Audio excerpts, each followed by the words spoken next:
Guys, and welcome to our channel. Today I will show you how you can set up forwarding mails on your Gmail account. So sadly we don't have this option in the mobile app.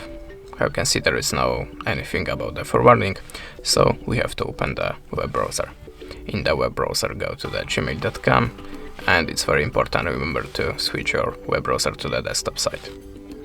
How you can see, now I'm in the desktop mode of the Gmail app, and go to the settings.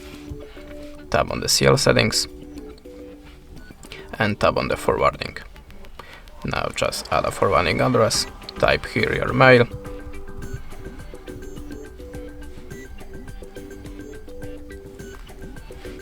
and if you type it correctly, click next.